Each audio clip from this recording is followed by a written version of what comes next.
Bonjour à tous et bienvenue dans ce webinaire. Donc, c'est un webinaire qui va durer à peu près environ 1 heure. L'idée, c'est de bien comprendre les opportunités qu'on retrouve dans l'écosystème HubSpot. Et ensuite, on pourra vous présenter notre programme pour vous aider à les saisir. Donc, moi, je me présente, je suis Julien Déa, je suis le fondateur dirigeant de l'école S-Pro Club qui forme les intégrateurs des logiciels professionnels. Et aujourd'hui, je suis exceptionnellement rejoint pour ce webinaire, pour présenter ce webinaire, par Maxime Toiron, qui est COO chez EBT. Et tu auras l'occasion de te présenter, Maxime, tout à l'heure. Bonjour à tous. Alors, qu'est-ce qu'on va voir dans ce webinaire? Dans un premier temps, on va vous expliquer en quoi consiste le métier de consultant HubSpot. L'idée, c'est de pouvoir aussi vous parler, avoir un discours de vérité pour vous expliquer les avantages, mais aussi les inconvénients d'être consultant HubSpot. Ensuite, si vous êtes toujours intéressé, eh bien, on verra dans la deuxième partie plutôt le comment, c'est-à-dire notre programme qui vous permet de débuter une carrière de consultant HubSpot. Et puis, tout le long du webinaire, vous pouvez poser des questions. Donc, vous avez un chat pour poser des questions. N'hésitez pas à l'utiliser, à user et abuser. On répondra à toutes les questions qui sont posées. Donc, des fois, on réussira à répondre au fil de l'eau aux questions. Des fois, ce n'est pas forcément évident de répondre à toutes les questions au fil de la présentation, mais soyez sûr qu'à la fin du webinaire, eh bien, on s'assurera que toutes les réponses, toutes les questions ont été répondues. Alors, Maxime, au début, on va commencer par justement expliquer ce que c'est HubSpot, ce que c'est les CRM, et ensuite on verra dans une deuxième partie en quoi ça consiste d'être consultant HubSpot.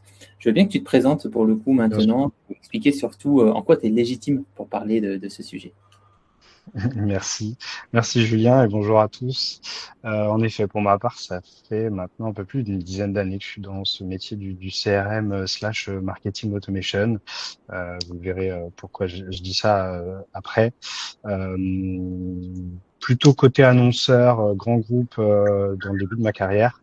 Et puis il y a maintenant 6-7 ans, j'ai pris le virage côté agence et en créant notre propre agence Ibiki sur cette partie CRM il y a maintenant 2 ans. Donc je suis passé par des rôles de responsable plutôt marketing et sales, et puis ensuite plutôt sur des pôles dédiés côté agence. Je, je suis passé également sur une multitude d'outils. Aujourd'hui, on va parler d'HubSpot. Il faut savoir que tous ces outils de CRM ont le même modèle de données et du coup la même logique, ce qui vous permet, en comprenant un outil tel que HubSpot qu'on verra aujourd'hui, d'aussi comprendre les mêmes mécaniques sur d'autres outils.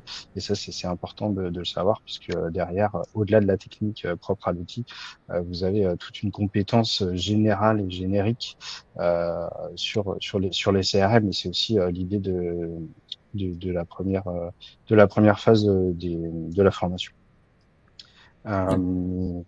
Concernant HubSpot et la slide qui nous est présentée là, avec deux mots-clés qui sont bien importants, qu'est-ce qu'est HubSpot et qu'est-ce qu'est un CRM? Je vais commencer par qu'est-ce qu'est un CRM, parce que derrière ce mot-clé, il se cache de plus en plus de définitions assez différentes. J'aime bien repartir de la base de la définition des trois lettres. En français, gestion de la relation client. Et moi, je pousse un peu le trait même à dire gestion de la relation prospect et client. En fait, à l'aide de cette base de données, puisque c'est une base de données qu'on va exploiter, derrière, finalement, on va suivre le funnel de l'acquisition, sales et marketing jusqu'à la signature d'un contrat, et de le connecter à travers tous les outils qu'on verra par la suite. Donc, en gros, qu'est-ce qu'un CRM? Ça nous sert à ça, d'aller gérer ma donnée, d'aller l'homogénéiser et la gérer, d'avoir un suivi, de faire de la gestion clairement de portefeuille. prospects et clients. Et derrière, de pouvoir communiquer, puisque derrière le mot CRM, on a aussi cette partie marketing, pas uniquement sales, d'aller communiquer, que ce soit via des canaux d'emailing, de SMS. On peut imaginer en fait toute une multitude de choses qui se connectent à un CRM et ou qui soient natifs. C'est d'ailleurs la force d'HubSpot. HubSpot est un CRM unifié qui va vous gérer à la fois cette partie sales et marketing.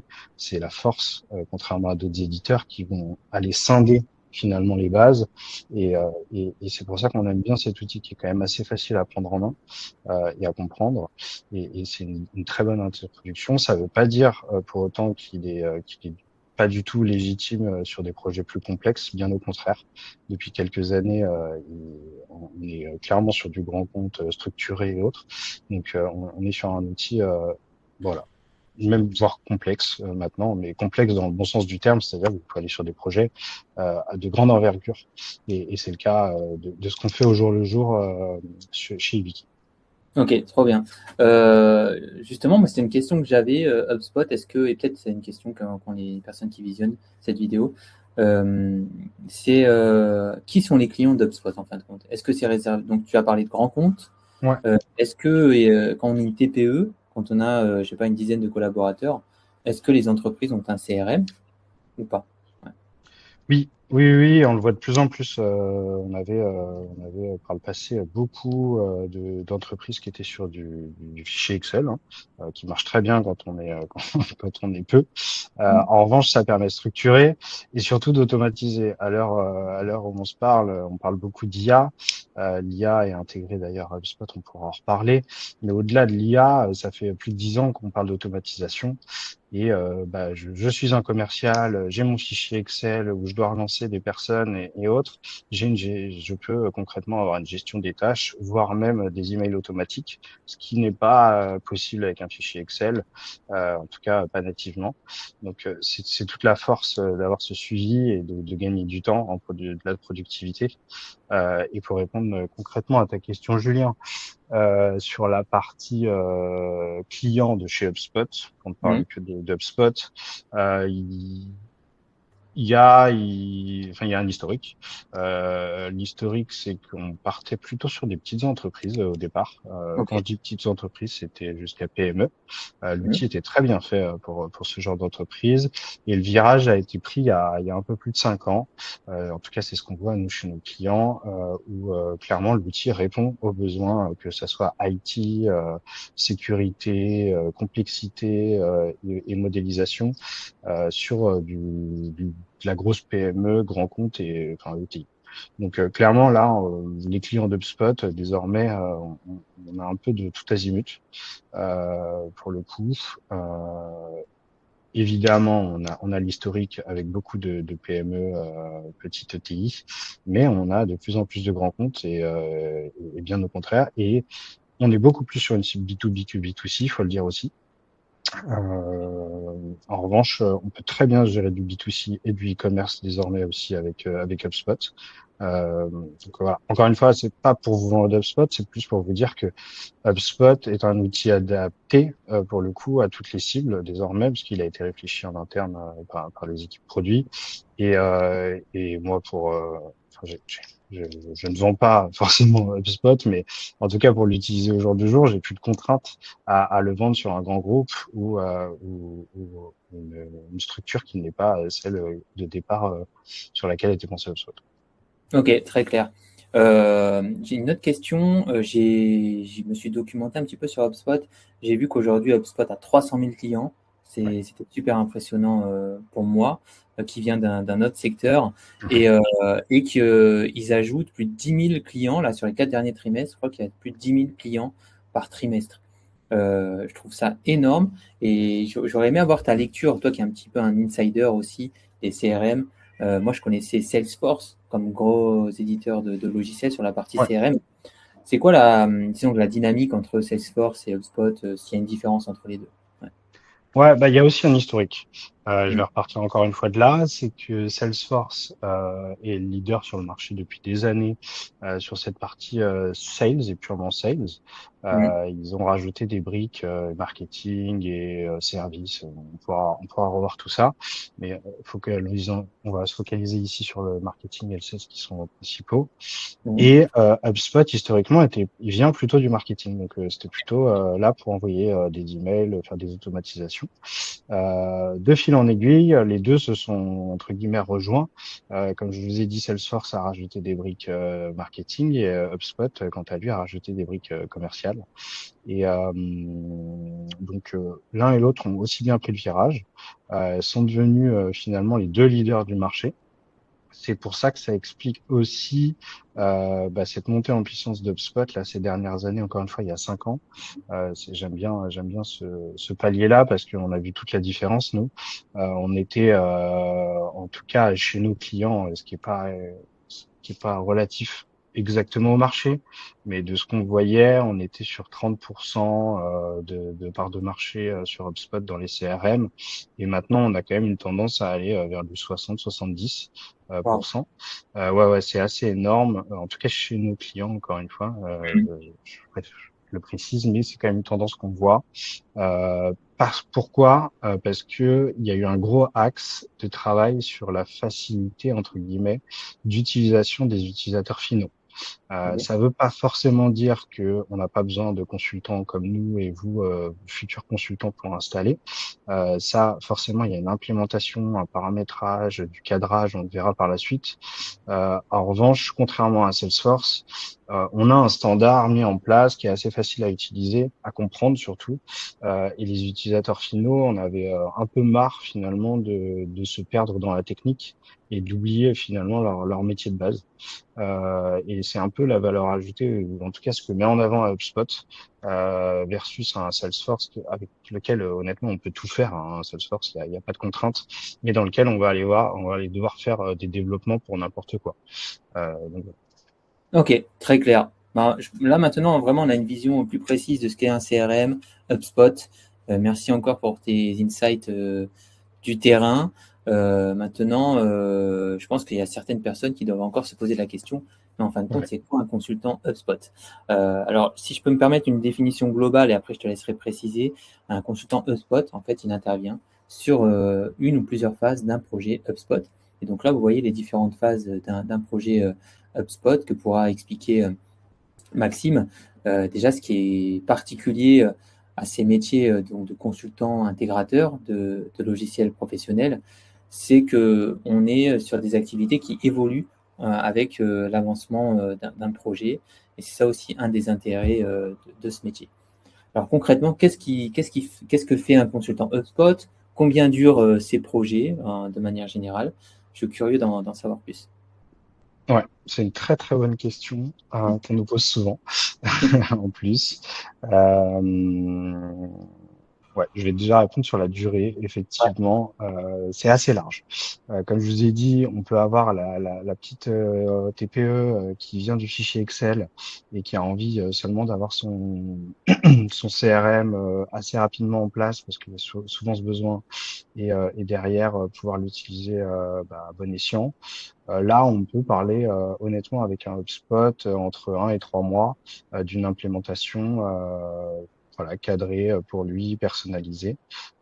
Et ça, on parle de petits projets. Ok. Et sur du grand compte un peu plus complexe, qu'on soit sur de la migration d'un outil ou de l'implémentation. Alors, en toute transparence, c'est assez rare désormais qu'on soit sur un grand compte qui découvre le milieu du CRM. Euh, Quoique ça nous a encore arrivé l'année dernière, on a eu un grand compte, 1 milliard de chiffre d'affaires qui était sur fichier Excel. Ça paraît Wow. étonnant, mais Ok. voilà, c'est à la marge, honnêtement. Mais tout ça veut dire que là, sur du projet grand compte, on peut aller jusqu'à 2-3 ans Ok. d'implémentation. Avec évidemment, on ne fait pas ça tout seul. On n'a pas un consultant, mais plusieurs Ok. qui travaillent en équipe avec un chef de projet dédié chez le client et en agence et qui communiquent. En revanche, les 5 étapes que vous voyez à l'écran restent sensiblement les mêmes. une phase de cadrage qui est très, et j'insiste là-dessus, portée sur l'humain. Là, on va passer un certain moment clairement à interviewer, comprendre les processus actuels, voir si on les optimise ou non, parce que on peut faire le choix d'aller plus ou moins vite et de se dire que dans une V1, dans une V1, pardon, on va se dire qu'on met tel quel les processus qui fonctionnent plus ou moins bien et qu'on va vite utiliser l'outil parce que c'est un besoin. Mais en tout cas, c'est de comprendre, se mettre des objectifs, comme il est inscrit, qui soient mesurables, qui soient réalistes aussi, et encore une fois, très porté sur l'humain, parce que c'est là où ça va faire toute la différence, cette phase d'interview, de bien comprendre, de challenger et de répondre aux besoins. Ça, c'est un des points les plus importants, de répondre aux besoins de toutes les équipes. Je vais encore parler que de marketing et sales, mais il peut y avoir tous les métiers autour. Si vous n'avez pas, dès le départ, sur cette phase de cadrage, embarqué toutes les équipes et qu'elles se sentent pas concernées, vous n'avez pas d'adoption d'outils à la fin, sur la phase de déploiement. Et là, il n'y a rien de pire, puisque pas d'adoption dit un outil payé pour rien chez le client. Mm. Et là, évidemment, catastrophe. Donc, Ouais. j'insiste sur ce côté phase de cadrage, c'est quasiment une des choses les plus importantes. Comment ça se matérialise concrètement? On fait des schémas qui parlent à tout le monde, encore une fois, que ça soit de l'IT ou quelqu'un du marketing, il faut qu'ils comprennent le schéma et qu'on le valide tous ensemble.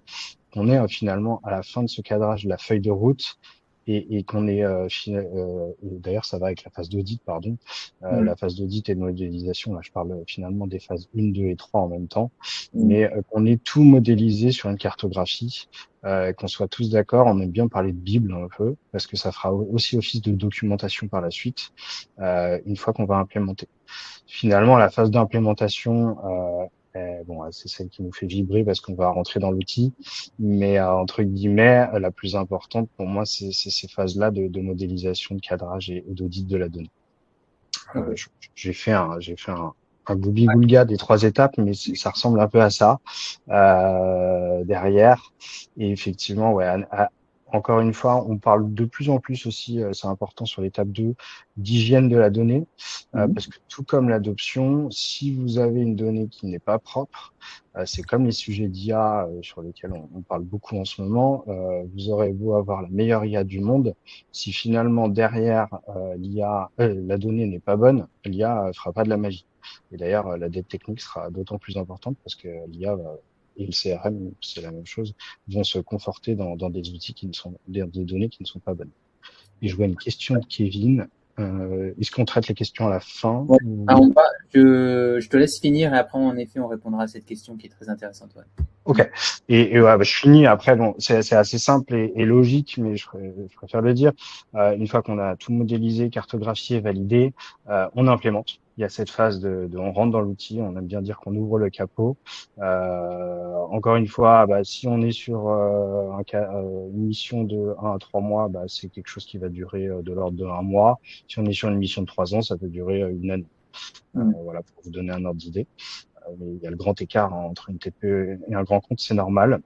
Donc, ça, Et ça après, consiste en quoi la ouais, configuration concrètement? Est-ce que il faut avoir des compétences en développement de logiciels, en connaître un langage de ouais, programmation, ou c'est des boutons à activer?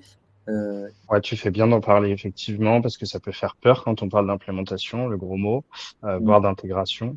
Non, avec un HubSpot, ça va être la force de ces outils-là. On est purement dans du no-code. Ok. En tout cas, s'il n'y a pas de personnalisation ultra poussée. Mais une implémentation, elle se fait, oui, via des boutons qu'on va activer, via des automatisations qu'on va finalement, qui est le reflet de la cartographie qu'on a fait. Donc, ce sont des schémas décisionnels, hein, finalement. Vous avez un déclencheur. Qu'est-ce qui se passe comme action? Oui, non.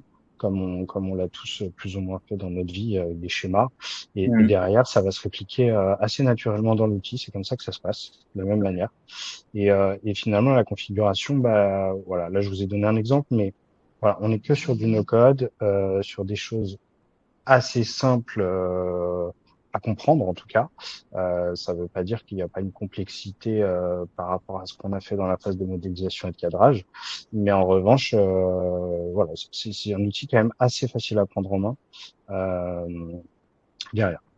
Ouais, et on va répondre aux questions de Kevin Ouais, juste je l'ai. après. Euh, et je me posais la question si justement on peut développer des nouvelles fonctionnalités dans HubSpot. Est-ce que ça Ouais. peut... Ouais. Ouais, bah avec ce virage dont je parlais tout à l'heure, qui est moins un outil, on va dire, il y a la phase de standard, facile à mettre en place et autres, mais Ouais. oui, derrière, on peut aller alors, il y a deux plans. Soit et c'est souvent le cas, on va intégrer des outils, donc via des API, pour pas dire de gros mots non plus au non initié, mais des connecteurs plus ou moins natifs, en tout cas entre les applications. Donc tout simplement, comment ça se modélise? Login, mot de passe, derrière quelques paramétrages où je vais faire parler les outils. Mais sur cette phase-là, c'est franchement assez simple et presque tout le monde peut les paramétrer. Et en revanche, on peut pousser et tordre un peu l'outil si on a envie. C'est l'avantage, tout comme un Salesforce d'ailleurs, où là, on va aller faire du code et faire des choses ultra personnalisées. Donc, on a ce choix-là en tant Ok. que consultant qu'on peut proposer à notre client. Et le code, généralement, c'est le consultant HubSpot qui le fait ou c'est quelqu'un d'autre? En général, on a tendance à avoir un consultant dédié. Ouais. Euh, Plus technique, quoi. ouais, plus technique. Ok. Ça empêche pas qu'on ait le mouton à cinq pattes qui aime bien le code et qui le fasse, ça existe. Surtout avec Mais l'IA, c'est plus ouais, simple. surtout avec l'IA, exactement. Et surtout que maintenant, on a une IA aussi embarquée dans HubSpot Ok. qui va nous aider. Bon, elle va pas nous aider à ultra personnaliser, mais en revanche, elle peut nous faire des workflows complexes, des automatisations et autres. Mais voilà, si on veut créer des choses, en général, on a tendance à donner ça à un expert back-end qui va aller coder, dont c'est le métier. Et c'est normal que ça fasse pas partie du métier de consultant au départ. Ok. Super. Et donc après, une fois qu'on a configuré, une fois qu'on a voilà, dit aux développeurs ce qu'il fallait développer, la suite du projet, est-ce que ça s'arrête là pour le consultant ou il est un peu impliqué? Ouais, bah, vous le voyez à l'écran, mais ça va avec le lien que je faisais tout à l'heure. L'adoption à l'outil, c'est ce que va regarder le board dans une entreprise. Il s'en fiche de savoir quelle est la fonctionnalité qu'il y a en général. Ils vont regarder s'il est utilisé parce qu'ils ont dépensé 100 000 euros, je veux dire n'importe quoi. Mm. Et derrière, c'est un coût. Et est-ce que c'est mon outil amène de la productivité? Est-ce que ce genre de questions? Et ça passe forcément par une phase déjà de test, parce que tout ce qu'on va implémenter, on le teste. Et on le verra par la suite, c'est quand même une des phases les plus importantes pour garantir notre livrable, mais surtout la formation. Nous, en tout cas, on fait le choix chez Liquid de ne pas implémenter sans formation, parce que ce serait pour nous une catastrophe, de bien expliquer ce qu'on a voulu mettre en place, de pourquoi on a décidé dans les phases de modélisation avec toutes les équipes ces choix et comment on utilise l'outil. Et on se place aussi en tant que support derrière pour dire nous sommes là en plus de la formation et ça fait partie du métier un peu du service après-vente, on va dire. Et ça va avec la cinquième phase de déploiement, de se dire que derrière, on répond à toutes vos questions et évolution, parce qu'en fait, plus les gens vont adopter à l'outil, plus ils vont avoir de nouvelles demandes. Donc le support, il est là pour répondre aux questions, mais aussi pour améliorer en continu la solution. Ok, très clair. Très clair, et très intéressantes les questions de Kevin et aussi Ouais. de Onur, on va pouvoir y répondre.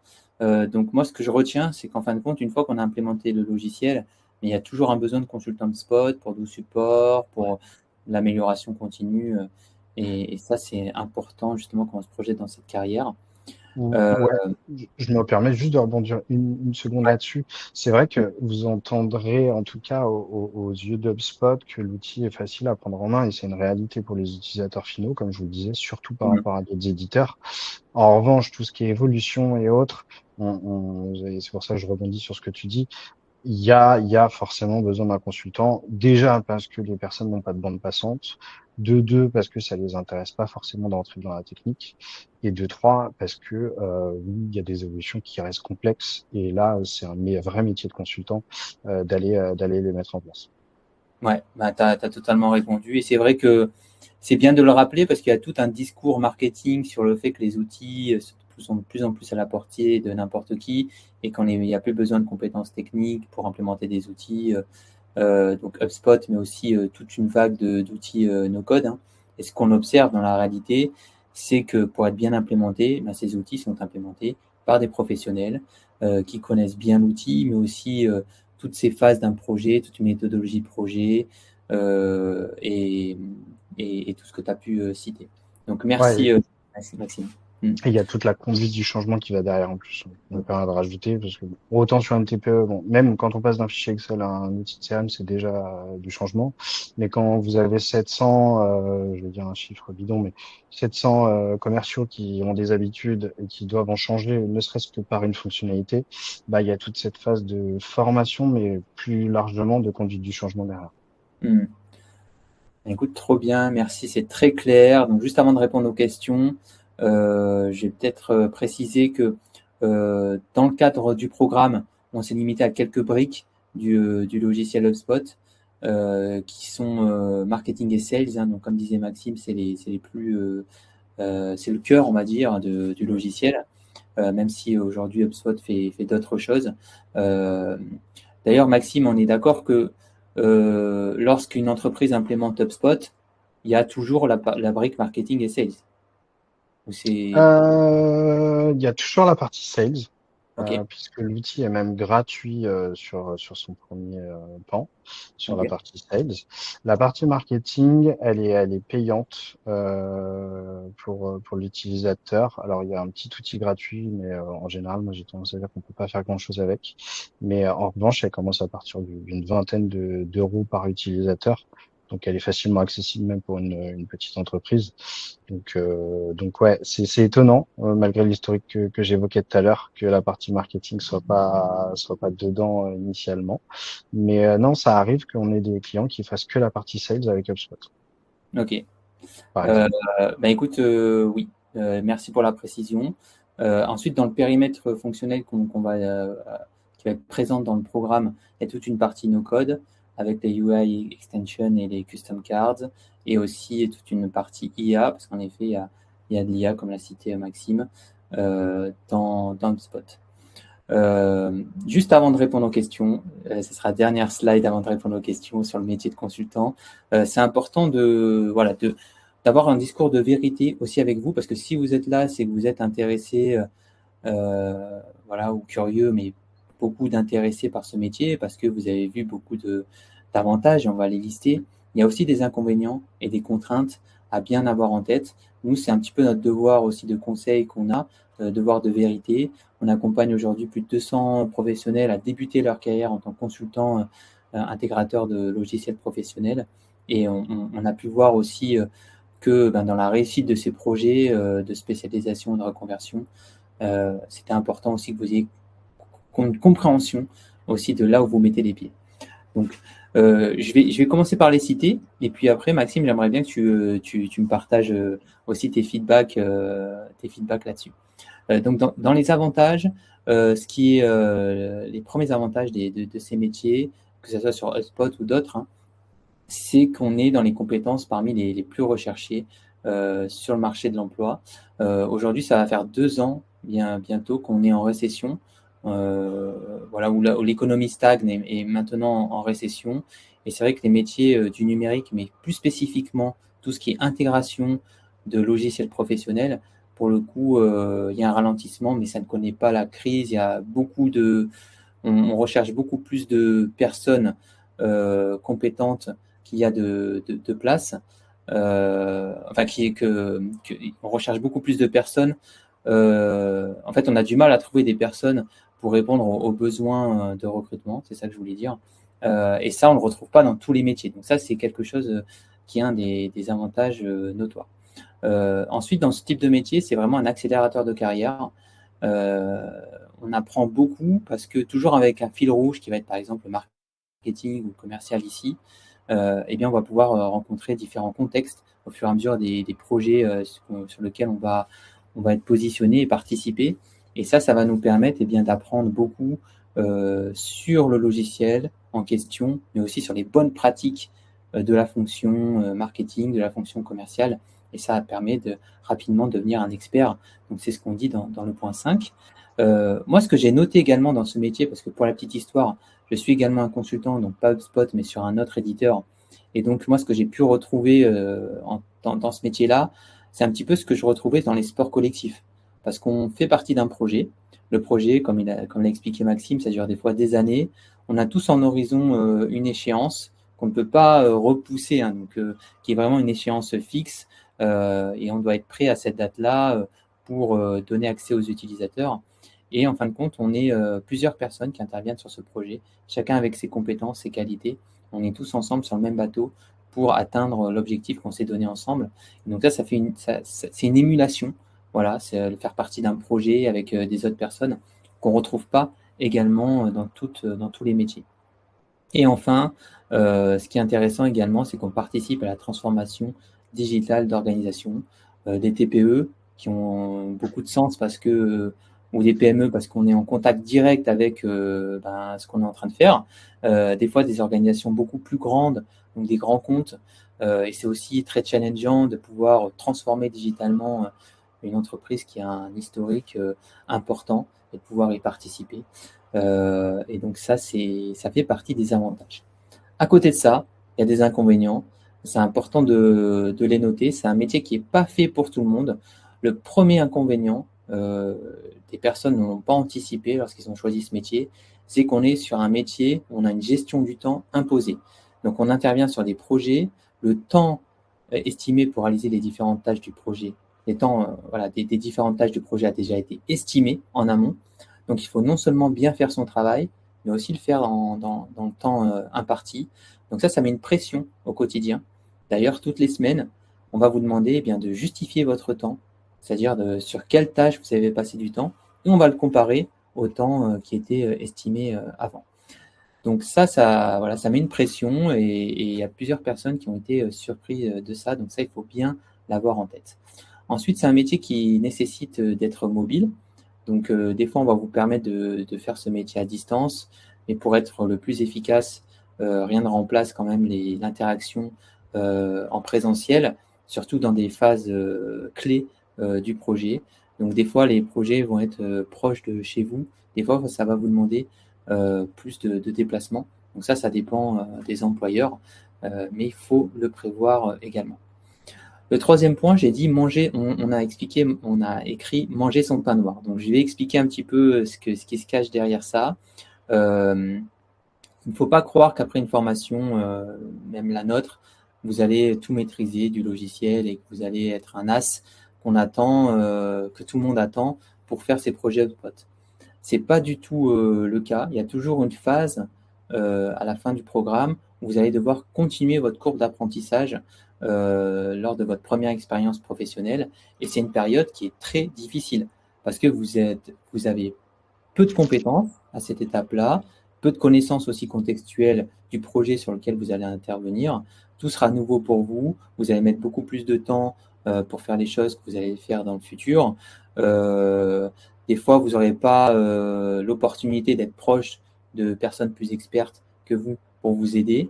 Donc, ça peut vous mettre aussi dans une situation un petit peu inconfortable qu'il faudra passer. Et ça, je préfère vous avertir. Ensuite, l'inconvénient, c'est on travaille sur des solutions d'entreprise. Donc, c'est des outils internes. Hein. Donc, vous n'allez pas travailler pour une application que tout le monde télécharge sur l'App Store. Hein. C'est des outils internes utilisés dans un cadre professionnel. Donc, c'est un petit peu moins fun que d'autres métiers, que d'autres applications du digital. Donc, ça, il faut en avoir conscience. Le point 5, j'ai mis frustration du consultant. Donc, ça aussi, c'est pas anticipé par tout le monde, c'est très important. Un consultant, c'est un petit peu le conseiller du roi. C'est-à-dire qu'il va recommander puis exécuter les choix de son client. Et des fois, on peut être dans une position très frustrante où on doit exécuter les choix de son client qui ne correspondent pas aux recommandations qu'on a fait ensemble, que vous avez fait au préalable. Et notamment, ça peut être très frustrant pour certaines personnes qui ont eu des postes à responsabilité. Donc, on peut accompagner des responsables, des managers, des directeurs, là en l'occurrence dans le marketing ou dans le commerce.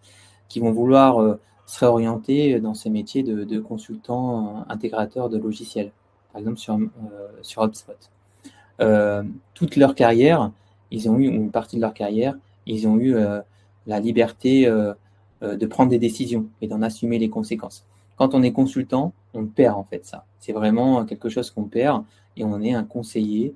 Il faut aussi être à l'aise avec cette nouvelle position qui peut être frustrante. Le point 6, c'est tout bête, mais moi, typiquement, c'est quelque chose qui m'a fortement marqué. Au début de ma carrière, être assis toute la journée devant un ordinateur, ben, ça a remis en question mon équilibre de vie. Et je sais qu'il y a des personnes qui ne peuvent pas être assis toute la journée. Donc, réfléchissez bien à ça également. Et le dernier point, en fin de compte, ce que je voulais vous partager, c'est vraiment un enseignement qu'on a au Espro Club depuis qu'on propose ce type de parcours. C'est qu'on peut maintenant vraiment séparer les personnes en deux catégories. Les personnes qui aiment résoudre des problèmes et les personnes qui n'aiment pas résoudre des problèmes. Et je pense que ce métier, il est fait vraiment pour les personnes qui aiment résoudre les problèmes. Donc typiquement, quand vous êtes devant un problème complexe de type casse-tête, si vous aimez passer du temps à trouver la solution, ça peut être des jours, des nuits, et que vous trouvez vraiment un épanouissement justement dans ce processus-là de résoudre des problèmes complexes, je pense que vous allez adorer ce métier et vous allez vous épanouir. Si aujourd'hui vous avez beaucoup de compétences, mais par contre les problèmes techniques complexes, c'est quelque chose qui vous arrache les cheveux, à la fin de la journée, vous êtes vraiment pas très heureux de la journée que vous avez passée, eh bien, je pense qu'il faudrait plus choisir un autre métier parce que ça va être ça toute votre carrière. Un consultant, même après 15, 20, 25 années d'expérience, il apprend de nouvelles choses, il est face à de nouveaux problèmes complexes qu'il n'a jamais résolus avant. Et donc, il faut vraiment avoir cette appétence à résoudre des problèmes, un petit peu avoir l'esprit d'un ingénieur, voilà, si on peut le résumer ainsi. Est-ce que, Maxime, ça te parle, tout ça? Est-ce que tu as des exemples concrets à partager ouais. Ouais, bah, je pourrais passer 1 heure sur tous les points qu'on a. Ok. Non, non, mais il y en a deux là, moi qui retiennent beaucoup mon attention. Bah déjà le dernier que tu viens d'évoquer, et nous c'est ce qu'on ressent aussi, et c'est exactement les profils qu'on recherche quand on veut recruter. Ok. C'est clairement, ça va avec la curiosité d'ailleurs, mais c'est résoudre des problèmes. Ok. Et c'est vrai qu'on a aussi tendance à dire ce mot d'esprit ingénieur. Hein. Ça veut pas dire qu'il faut faire une école d'ingénieur, mais d'aimer résoudre des problèmes, d'aimer, enfin voilà, c'est vraiment ça. C'est le cœur du métier. Euh, J'aime bien aussi ton allusion, effectivement, on perd le fait de prendre des décisions entre guillemets, et on amène plus. En fait, on est là pour amener de la recommandation. En revanche, c'est ce que je dis à mes consultants, c'est que il y a souvent, et c'est encore plus vrai avec HubSpot, sur les recommandations, une recommandation A, B et C. Et la force d'un bon consultant, c'est de dire, vous avez 3 options, mais moi, je vous recommande fortement l'option A. Hmm. Et d'aller dans ce sens-là, d'argumenter et de dire, j'ai résolu des problèmes, ça fait lien avec notre point d'avant, et que vous en aurez moins parce que j'ai anticipé vos futurs problèmes. Ça, c'est aussi assez intéressant sur cet aspect-là. Et pour prendre quand même un aspect positif, parce qu'il y en a quand même plein, et un des points que tu as pris, hormis le projet équipe, parce que c'est vrai, mais Ouais. nous, ce qui nous fait tous assez vibrer dans l'équipe, c'est le point 4 de la transformation digitale. Donc le mot est large, mais c'est vrai, en fait, comme l'a dit Julien, euh, autant sur une TPE que sur un grand groupe à divers niveaux, mais clairement, on sent qu'on sert à quelque chose. Alors, on sait qu'on sauve pas des vies, mais ça veut pas dire qu'on fait un métier bullshit ou qui ne sert à rien. Hmm. Et ça, c'est assez plaisant bah, je reprends l'exemple du dirigeant qui passe d'un fichier Excel et qui vous dit, ah, mais je suis passé sur HubSpot, mais j'ai 1 ou 2 journées de moins par semaine sur lesquelles je dois aller me rappeler de choses, de comment je communique avec mes prospects et autres. Bah là, on sent vraiment qu'on a transformé son organisation, et c'est assez plaisant. Et évidemment, vous avez quelqu'un de content en face de vous, donc c'est toujours plus plaisant aussi de travailler avec des gens heureux, Hmm. honnêtement. Et sur une grosse organisation, bon, on parle moins de transformation transformation digitale à proprement parler. En revanche, de réorganisation, de faire bouger les choses, parce que souvent c'est des paquebots. Le temps qu'on qu'on prenne le virage avec le gouvernail, bah il se passe un moment, donc on se rend pas compte au moment T où on a mis l'implémentation. En revanche, 3, 4, 6 mois plus tard, il y a toute une transformation de l'organisation et là aussi encore une fois c'est très très plaisant au niveau de l'ego de se dire qu'on a fait bouger une organisation avec un nom connu, je veux dire Coca-Cola. J'ai fait en sorte que tous leurs sales ils gagnent une journée par semaine par exemple. Donc Ouais, là c'est assez plaisant. ouais, c'est vrai que c'est pas mal aussi à mettre sur des CV en termes de référence, en termes de carrière, c'est super intéressant. Écoutez, on est arrivé à la fin de la description du métier de consultant. Donc là, il y a pas mal de questions qui sont liées justement au métier de consultant. On va essayer d'y répondre et ensuite je parlerai plus du programme. Donc il y a une question de Kevin. Les entreprises cherchent-elles un expert HubSpot ou un consultant CRM? D'ailleurs, on n'en a pas parlé, mais aujourd'hui chez Ibiki, est-ce que vous recrutez des consultants HubSpot? Est-ce que vous recrutez des seniors, des juniors? Et après, si tu peux nous donner aussi l'avis, un résumé du marché sur le besoin de consultants HubSpot. Ouais, alors nous, de par notre ADN, on se dit agnostique au départ sur les solutions. Ok. Donc, on va plus aller rechercher des consultants CRM. En revanche, comme je l'ai dit, le marché fait que on a de plus en plus d'HubSpot. Donc, et là, c'est le cas. Par exemple, on cherche un senior consultant HubSpot uniquement pour renforcer l'équipe. Et oui, on cherche plus du HubSpot pour répondre à la question. Et les entreprises en général, j'ai envie de dire, elles recherchent avant tout un consultant. Le marché fait que on cherche de plus en plus de HubSpot. En revanche, elles vont pas chercher un consultant HubSpot si elles ont Salesforce ou Marketo. Donc c'est plus la technologie qu'elles ont derrière qui va faire qu'elles font le choix de chercher tel ou tel profil. Ok. Et en termes où sont les consultants de spot? Est-ce qu'ils sont plus dans des cabinets de conseil comme le vôtre? Il y a aussi des personnes qui sont indépendantes, consultants de spot. Est-ce qu'ils sont aussi dans les DSI des grands groupes? Ce serait intéressant de savoir aussi ça. Oui, oui, oui, oui. D'ailleurs, pas que des grands groupes aussi. On voit de plus en plus en fait des clients type à partir de la PME, de la moyenne PME, qui décident en fait d'avoir une personne consacrée au CRM ou à HubSpot, clairement parce que justement ils voient qu'en termes pour les utilisateurs, c'est très facile. En revanche, pour les évolutions, c'est un vrai travail. Ça veut pas dire que c'est très complexe, mais ça veut dire qu'il faut du temps. Donc, Mm. c'est pour ça, soit elles font appel à nous derrière en tant que consultant et agence, soit finalement elles ont quelqu'un en interne.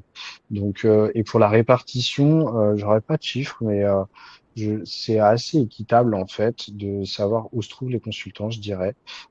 Honnêtement, il y a un portefeuille plus ou moins conséquent de free qu'on peut trouver sur le marché. Euh, J'aurais tendance à dire plus junior confirmé que expert senior, Ok. de ce que je vois.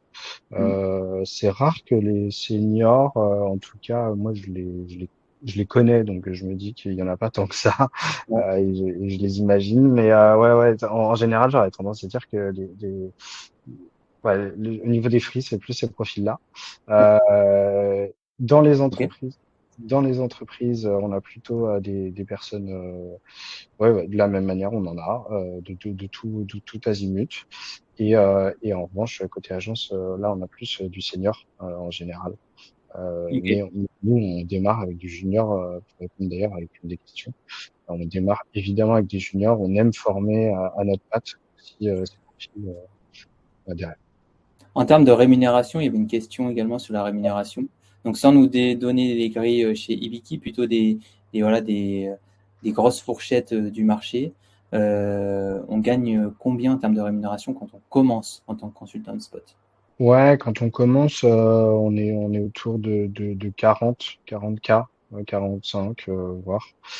C'est ce qu'on voit autant côté agence que côté client, Ok, annonceur, en général. ok. C'est plutôt ça. Et après, les plus expérimentés, est-ce que ça va jusqu'à combien? Ça peut chiffrer, surtout parce que là, on l'a dit, il y a partie sales et partie marketing, il y a aussi d'autres pans qu'on peut ajouter et briques. Mais Ok.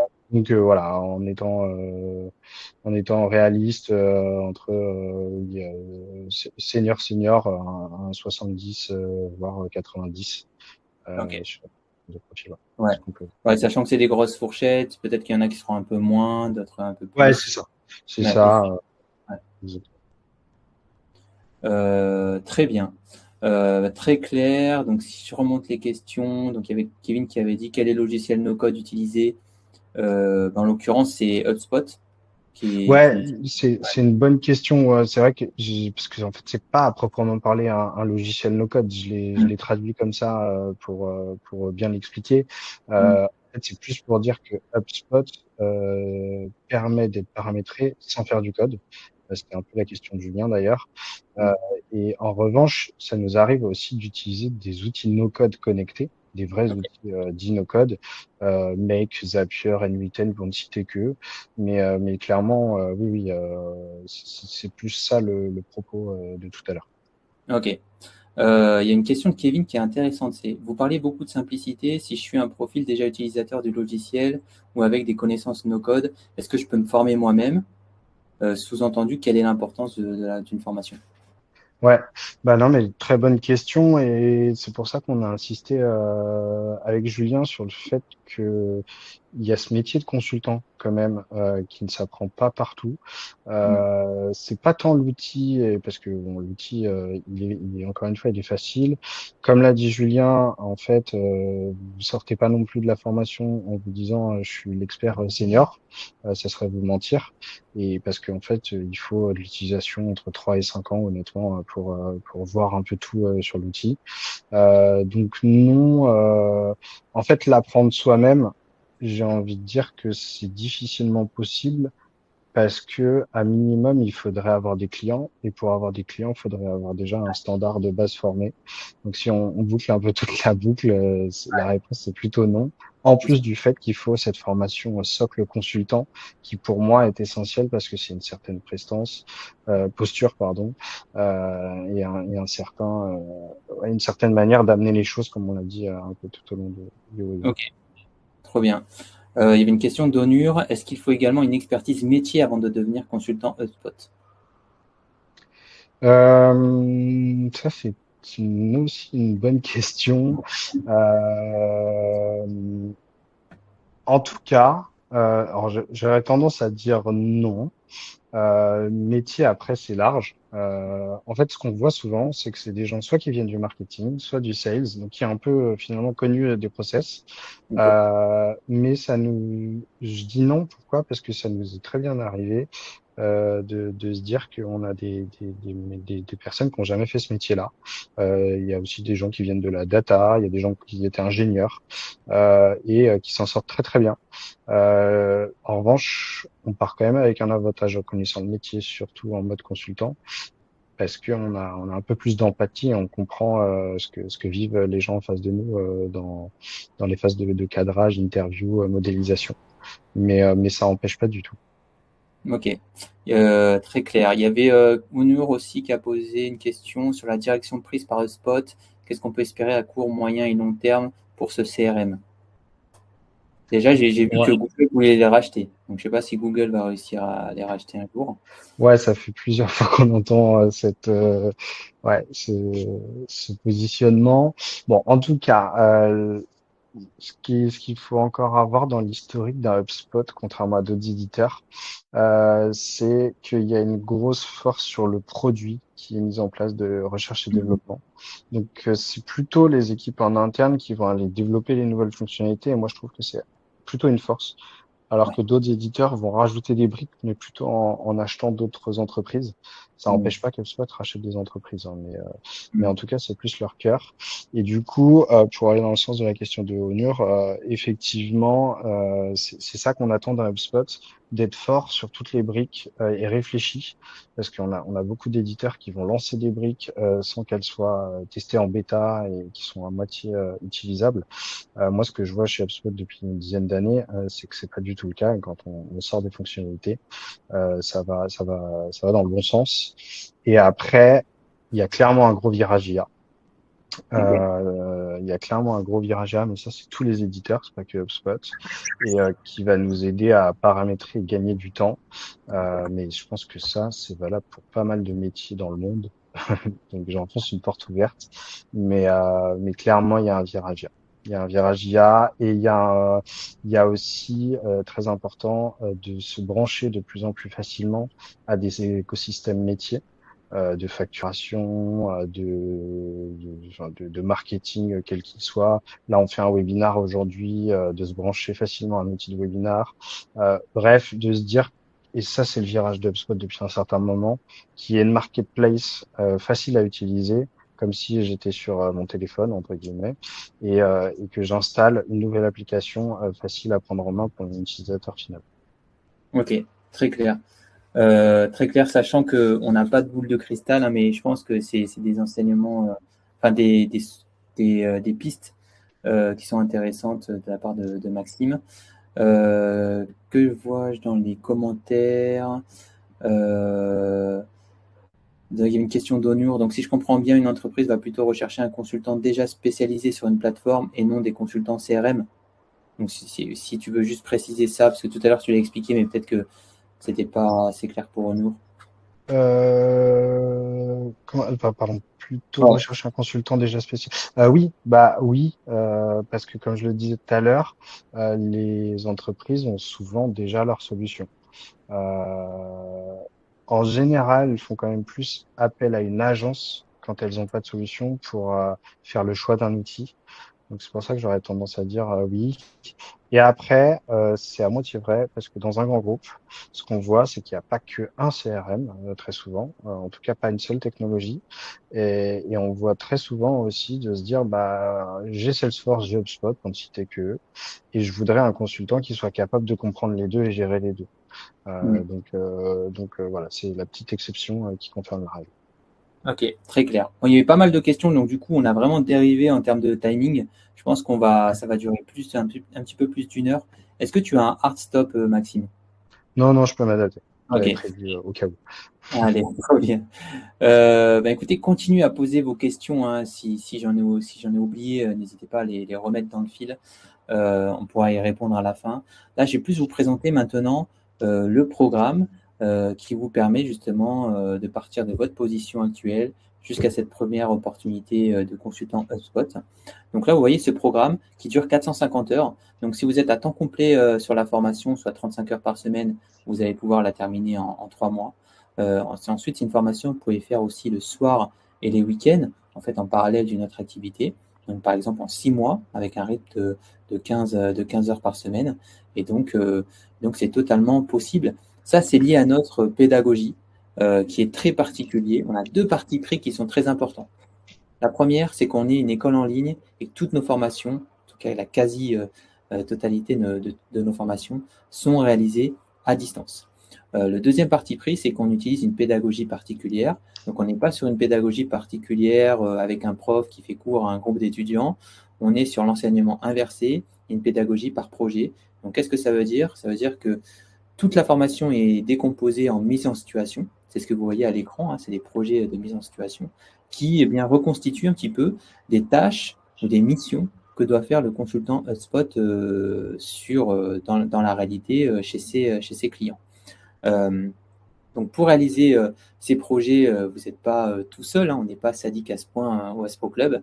Vous avez d'une part des cours en ligne qui sont disponibles. Donc pour chaque projet, on va vous recommander des cours à suivre. Hein. Donc ce n'est pas obligatoire parce que ce qui est vérifié et ce qui permet de finaliser la formation, c'est vraiment que vous rendiez les livrables qui sont évalués par des évaluateurs. Donc chaque semaine environ, il y a un projet à présenter. Et donc, vous pouvez consulter des cours. Généralement, on le fait pour eh bien, avoir la théorie et rendre le livrable attendu. Et vous avez également l'accompagnement d'un coach. Donc le coach, c'est un consultant, voilà, senior HubSpot, qui sera à votre disposition pendant toute la durée de la formation. Donc c'est quelqu'un qui va vous aider à réaliser votre projet. Donc il le fera pas à votre place. Il va partager ses connaissances, sa méthodologie. C'est quelqu'un aussi qui pourra vous aider à vous projeter d'un point de vue carrière, parce qu'il partagera toute sa carrière, pourquoi pas son réseau, et qui vous permettra bien de mieux vous positionner dans cet écosystème HubSpot. Donc c'est quelqu'un qui est à votre disposition. Le coach, il peut avoir deux rôles. Donc vous avez un coach qui va vous aider à réaliser vos projets, et vous aurez un autre coach, ce sera un coach différent, qui devra évaluer vos projets. Donc chaque semaine environ, vous avez la présentation formelle de votre livrable à un évaluateur. Donc tout ça, ça se finalise et au fur et à mesure de la formation, vous validez des certifications officielles de HubSpot. On n'en a pas parlé pour l'instant, mais ça, c'est inclus dans ce parcours. Donc voilà, ça, c'est les modalités pédagogiques que j'ai déjà commencé à vous présenter. On va passer rapidement. Donc les avantages de cette pédagogie. Pourquoi on a choisi cette pédagogie? Parce qu'on pense d'une part que c'est les formations à distance vont être plus qualitatives et sont plus qualitatives qu'une formation en présentiel si on exploite toutes les possibilités du digital. Et ce qu'on peut voir aujourd'hui depuis 2021 avec cette méthodologie, c'est que l'étudiant a beaucoup plus de temps qualitatif avec non pas un formateur mais un professionnel du métier que ce qu'on a dans une formation en présentiel où la formation est rythmée, on doit vraiment suivre un rythme et donc des fois la formation ne va pas assez vite vis-à-vis de ce qu'on souhaiterait, ou des fois la formation va trop vite et on est complètement lâché. Et puis le formateur doit partager son temps entre toutes les personnes de la session. Là, c'est pas du tout le cas. Vous avez vraiment un coach qui est à votre disposition. Vous pouvez le solliciter le nombre de fois que vous souhaitez. Ça permet aussi d'apporter de la flexibilité à vous en tant que stagiaire de la formation, mais aussi envers les entreprises, parce qu'on est au service des entreprises au Pro Club. Ça, c'est vraiment notre mission. Bien sûr, on est ravis de vous accompagner à devenir consultant HubSpot, mais si on est présent, notre raison de vivre au Pro Club, c'est de répondre à des besoins de recrutement des entreprises. C'est vrai que cette flexibilité, aujourd'hui, le fait que eh bien, des entreprises peuvent être partie prenante du processus de sélection en fonction de leurs besoins de recrutement, eh bien ça c'est grâce à cette méthode de pédagogique qu'on peut le proposer. Donc la prochaine étape, c'est de compléter le formulaire de candidature. Donc je vais vous le rajouter dans le chat. Ensuite, une fois que vous avez complété ce formulaire de candidature, eh bien vous devrez compléter des tests. Donc des tests pour vérifier vos prérequis. Donc le seul prérequis à la formation, c'est maîtriser l'anglais au niveau B1. Donc B1, c'est vraiment un niveau de base. On comprend l'anglais parce que dans HubSpot, il y a beaucoup de documentation qui sont en anglais et des projets aussi informatiques souvent peuvent demander d'interagir avec des anglophones. Donc c'est pour ça qu'on demande au moins de maîtriser l'anglais au niveau B1. Si vous souhaitez financer cette formation avec un POI ou une alternance, eh bien comme vous allez devoir trouver une entreprise pour débuter cette formation, on va vous demander de compléter des tests plus étendus voilà, pour vérifier votre potentiel. Donc, c'est des tests qui vont durer 40 minutes au lieu de 15 minutes pour les tests plus simples, pour juste vérifier vos prérequis. On va eh bien, calibrer votre capacité d'analyse, de logique, capacité de communication également. Et donc, ça va nous permettre eh bien, d'envoyer tout ça aux entreprises partenaires pour qu'elles puissent eh bien, identifier votre potentiel. Une fois que vous avez complété les tests, vous allez pouvoir rencontrer un conseiller du S4 Club pour vraiment cadrer votre projet professionnel. Et donc, cette dernière étape d'entretien avec les employeurs avant la formation, si vous demandez un POI ou une alternance. Sinon, ça sera pendant ou après la formation avec notre service de relations entreprises. Donc, la prochaine étape, c'est de candidater. J'ai mis le lien pour candidater dans le chat. Et on va pouvoir répondre aux dernières questions qui ont été posées, qui n'ont pas été répondues. Donc, il y avait une question d'Onur. C'est de la full autonomie avec un feedback hebdomadaire par le coach ou c'est un accompagnement? Alors, c'est vraiment un accompagnement parce que, en fin de compte, vous avez aussi des coordinateurs pédagogiques qui vont vous suivre. Et donc, quand vous commencez le programme, vous avez vraiment un calendrier à suivre avec des étapes, avec des deadlines. Et donc, on va vraiment vous suivre pour que vous atteigniez ces étapes-là. Donc, le livrable rendu que vous allez devoir produire, ce sera à vous de le produire, mais on va vous suivre tous les jours pour voir si vous avez des problématiques pour compléter ce projet. Voilà. Il y a une question de Kevin. Quelle est la réelle différence avec HubSpot Academy qui est gratuite? Est-ce que Maxime nous embaucherait après cette formation? Ouais. Donc, bonne question de Kevin. Donc, d'ailleurs, on ne l'a pas précisé, mais ouais, Maxime, en fait, intervient. Ouais. Maxime intervient dans le Je pense que j'ai parcours. un En fait, on décalage, s'est mon aidé. ordinateur chauffe. Ah, ok. Alors, je vais juste te donner la parole juste après. Je te donnerai le top. En fait, Maxime intervient dans la formation. C'est notre partenaire. Et en fait, c'est toute l'équipe de Ibiki qui intervient justement pour créer ces mises en situation et qu'elles correspondent à la réalité des projets HubSpot. Donc, tous les projets, ils ont été construits par Maxime et son équipe, et aussi avec l'aide de notre équipe pédagogique. Donc, on va attendre Maxime justement pour qu'il puisse vous répondre sur cette question. Je suis là, mais j'ai Ok. enlevé ma caméra. Ok. Je pense que j'ai un peu plus de flux comme ça. Pardon, mon ordinateur chauffe avec les chaleurs. Euh, La question, c'était est-ce alors, que moi je serais ouais, ouais, après cette. ouais, ouais. Donc, il y avait quand même la différence avec HubSpot Academy, qui est une bonne question, parce que effectivement, HubSpot met à disposition une HubSpot Academy qui est plutôt bien faite. Elle remplit pas toutes les briques, je préfère le dire, en tout cas technique. En revanche, et c'est comme on le disait tout à l'heure, la formation, nous, elle est complète aussi sur le métier de consultant.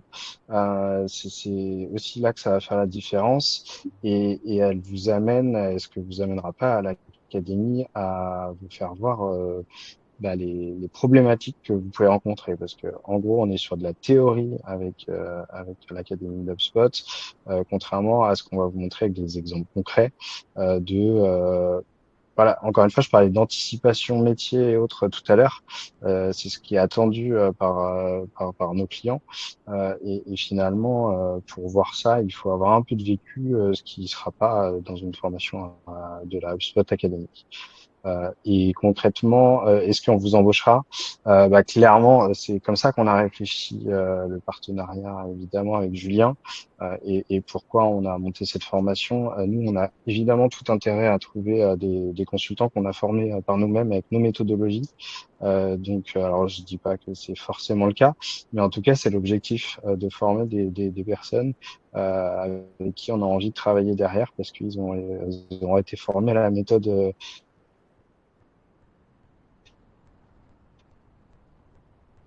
Pro Club à potentiel. Ok, très clair. C'est un petit peu coupé vers la fin, mais on a totalement compris le contenu. Merci beaucoup pour la précision. Et je rajouterai en fait compte que en fait, on peut exploiter des cours de l'HubSpot Academy dans le parcours, parce qu'on ne va pas réexpliquer des choses qui sont disponibles gratuitement dans l'HubSpot Academy. Après, disons qu'on a aussi construit des cours complémentaires qui manquaient, qui à notre sens étaient importants aussi de voir et des compétences importantes à maîtriser qui n'étaient pas vues dans la HubSpot Academy.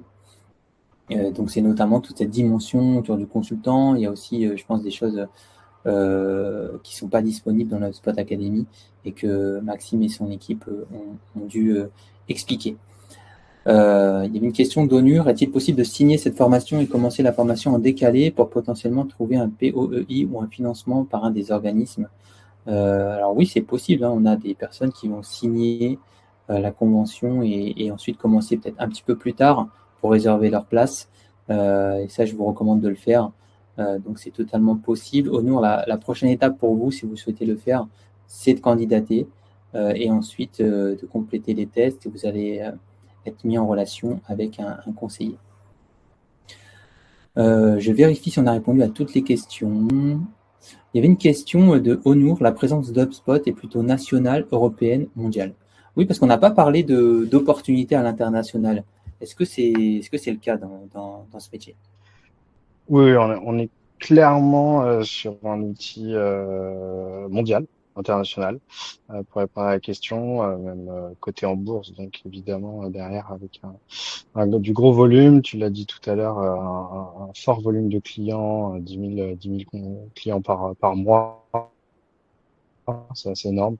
Donc oui, que ça soit d'ailleurs dans un grand groupe aussi, hein. Des fois, on a une équipe française et puis très vite, on est confronté à des équipes internationales autour, avec le SI et tout le projet informatique qui tourne autour. Donc oui, on est sur du mondial international. Ok, très clair, merci. Et il y avait une question aussi de Kevin qui n'a pas été répondue. On parlait des niveaux de rémunération de salariés tout à l'heure. Il y a une question aussi sur les freelances. Alors moi, ce que je peux vous dire sur les freelances, parce que peut-être que Maxime, tu es un petit peu inconfortable de répondre. Ok, mais alors moi sur les freelances, moi de ce que je connais sur le métier de consultant intégrateur de logiciels professionnels, ça va de 400 euros, même un peu moins, jusqu'à 800, 900 euros, des fois plus. Je ne connais pas la particularité de HubSpot. C'est exactement pareil chez côté HubSpot, en Ok, toute transparence. ok.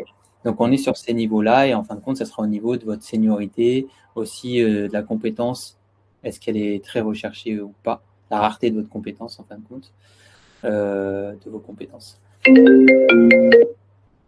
Donc voilà, mais je crois qu'on a fini à répondre à toutes les questions. En tout cas, c'était très dense.